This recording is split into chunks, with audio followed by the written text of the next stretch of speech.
Hello guys, welcome back to Not Just Maker, it's Marco here, and today we talk about object source lighting.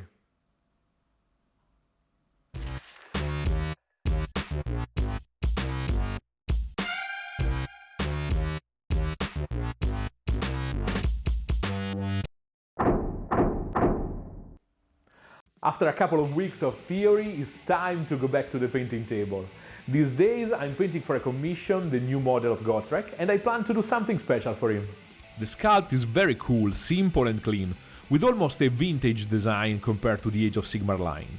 The middle of the figure is a nice open canvas, and the axe and the master rune are perfect focal points where to apply light effects. A little disclaimer, this is the first time I record for the channel my everyday work. In the previous videos I adapted a bit my painting to the needs of recording, putting the accent on extreme speed and efficiency. This work took me 3 days and it's difficult to show you the whole process, made in the advanced steps of hours of microscopic brushstrokes and subtle glazes. But here you can find all the steps, the rules and tips to paint light effects, with all the details you need to start playing with them or just to boost your game. This is also important to keep the level consistency with the other videos I have at this point on the channel, so we can add complexity step by step without a crazily huge jump. Object source lighting, or OSL, is used to simulate the behavior of a light source on the model or its surroundings. In order to create a convincing illusion, you must follow the same physical laws that govern how light behaves, or you risk spoiling the illusion because something will look off to the viewer.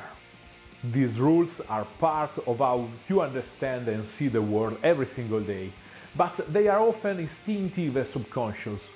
When you have these rules in mind, it becomes easier to see how the illusion is working or not, and we'll see them during the work. Remember to subscribe, hit the bell button and check the links down below in the description. And if you want to support the channel and my work, check the Patreon page and its rewards. Thanks a million guys! I always start planning and painting the foundations for my light effects from the very beginning, while priming. Let's start directly from white, and as I promised in the video about thinning, here you can see how I find every time the illusion I need. This time I need a very transparent white to build up slowly a smooth transition. I don't care about the number of drops, there are too many factors involved to rely on these, and in the tray I can feel its consistency, I can see how the paint flows, how it covers the walls. After some practice, you'll have a mental library of consistencies and behaviors, and know precisely when your mix is good for the job you're doing. I fill the tank of the airbrush and I cover the tray to keep the same mix for later. I start with the light zenithal priming. This helps me to see better the basic volumes, and even in the dark in natural conditions, there's some diffuse light coming from above. In video it seems very white and light, but in person it's more like a very dark grey. On top of this, I apply the strong light coming from the axe and the rune. I start painting with pure white the center of the light source. First rule of lights: lit areas always appear brighter than surrounding areas, and the strength of light diminishes with the distance from the object. So, I use the same mix in layers to create a gentle transition from the source to the surroundings. I imagine a sphere around the object, and the center is where I have to put the airbrush. The dimension of the ideal sphere represents the strength of the light and how far it can go from the source. This way it's easy to understand what's inside the light and how far from the source. Second rule: light moves in straight lines. You just need to imagine inside your sphere straight lines starting from the center and moving to any other point. With this concept in mind, you can hit any detail in the area with the correct angle. And here is the result. This is a good point to take pictures, to keep a reference of the initial concept for later steps. I have the general scheme, but you can see that I don't have a lot of contrast between the lit and unlit areas. This is part because of the camera going crazy with all this white, and part because of my personal workflow. I usually bring back the contrast later using colors, so I need that kind of surface to catch well the tones. Fast forward to the next step of the work on lights. I applied all my basic tones, almost catching at this point. I need tones with already some volumes to sustain the lights, so it's a good time for the third rule. The apparent color of an object under the light is affected by both the color of the object itself and the color of the light falling on it. This can seem a loss of time because some of this work will be apparently swallowed by the light, but the effect will be much more natural and well accepted by the eye. At this point, I mix a new white. Same process, adding thinner to reach an extreme level of transparency. When I'm satisfied with the mix, I add some drops of matte varnish to kill a bit the natural shine of a super diluted ink, and just a little flow improver to gain extra drying time and be able to clean and correct mistakes if needed. Following the same rules using the priming step, I spray gently my directional light on top of the other colors. First rule, lit areas always appear brighter than surroundings. Second rule, light moves in straight lines.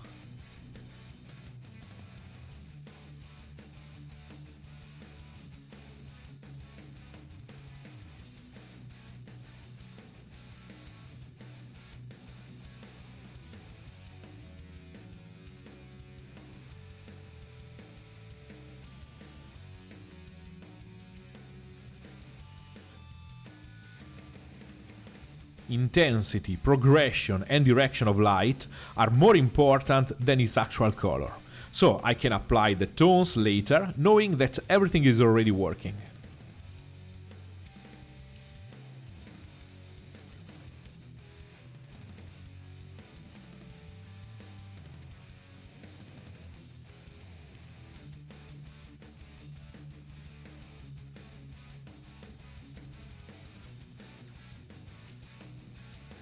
Time to mix some yellow. Yellow Hazo has a crazy covering power for such a light color, so I need it super thin. I spray yellow using it like a filter for the white parts, and glazing a progression from the center white to the external parts.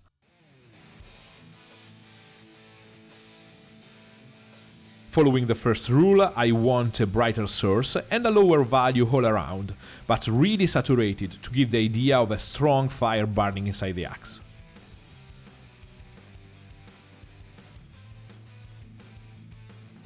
Then I apply pure fluorescent orange. This is naturally very weak and transparent, so I can apply it pure. This is mostly to add some extra warmth through the yellow, that's still quite cold because of the white undercoat.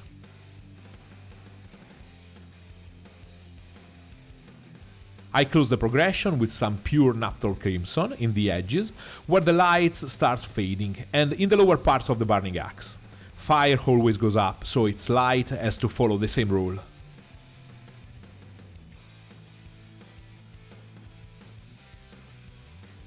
I mix turquoise and phthalo blue for the magical light coming from the rune. I add also matte varnish to kill the natural shine of these tones. I spray all around the rune, leaving it almost pure white. Here the light is more an hemisphere, since Gotrek is blocking the light with his hand, but it will be very interesting to paint with the brush the super strong light coming out from his fingers. Here I want a light a bit unnatural, something like the light of Gandalf's staff in Moria. Very strong in the source point and the central halo, suddenly stopping against the darkness, with just a little fading area. You can totally stop here, but I went back and forward a couple of times in both lights, with white and colors, to adjust my progressions, saturations and general feel.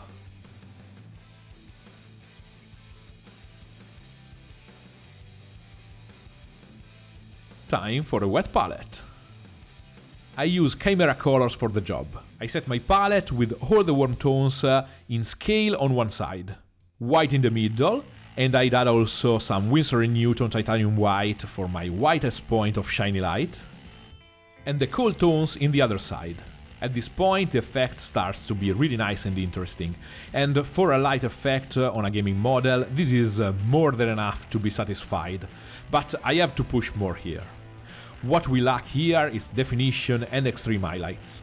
An interesting aspect of extreme lights is how they define edges, shapes and reflections, especially on metals, and this is what I'm going to paint with the brush. I need also to refine the sketch and define all the areas outside lights. I create my scale of values to work on the runes light. In this step I increase the contrast, pushing the light on higher values and adding depth to the shadows. This work refines the shapes I set with the airbrush, cleaning the transitions and adding definition to the model.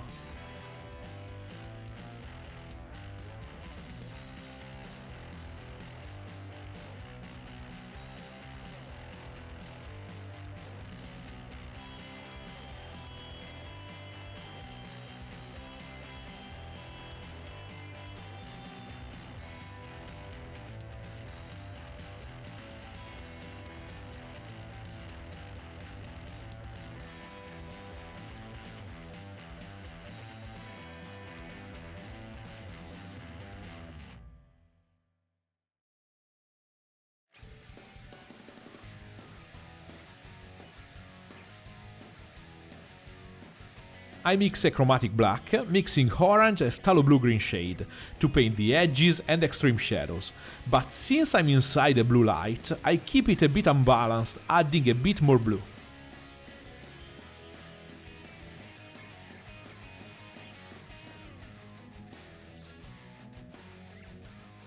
Time for the yellow-red scale. I have to keep it small because I took all the space for the blue one, lol.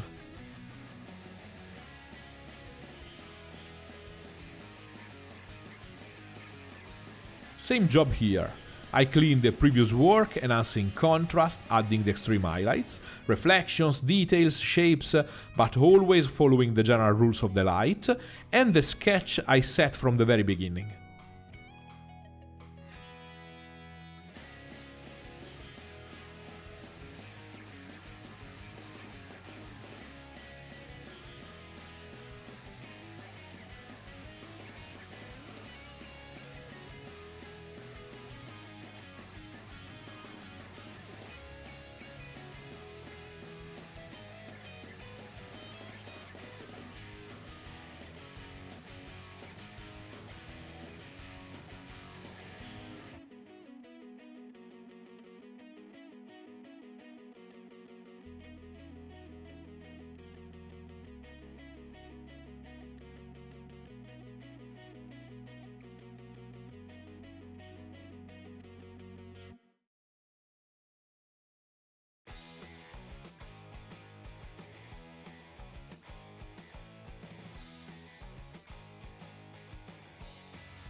Painting the shadow areas is a very delicate and subtle step, and I like to keep it for the end when my strong main lights are almost finished. The light here is a consequence of the other lights on the model, and you have to choose tones and values depending on what you painted around. Even in the shadows you can see details, textures and edges, and they have to be subtle and with the right direction. Again, this is not a fast paint job, so working on the lights, especially on the fire from the axe, I took my time working back and forward. Here in particular, I filter again the area with the yellow azo to bring back saturation after the application of a lot of tones with white inside. With these I get smoother blendings and saturation, but I lose the extreme highlights that I have to paint and refine again.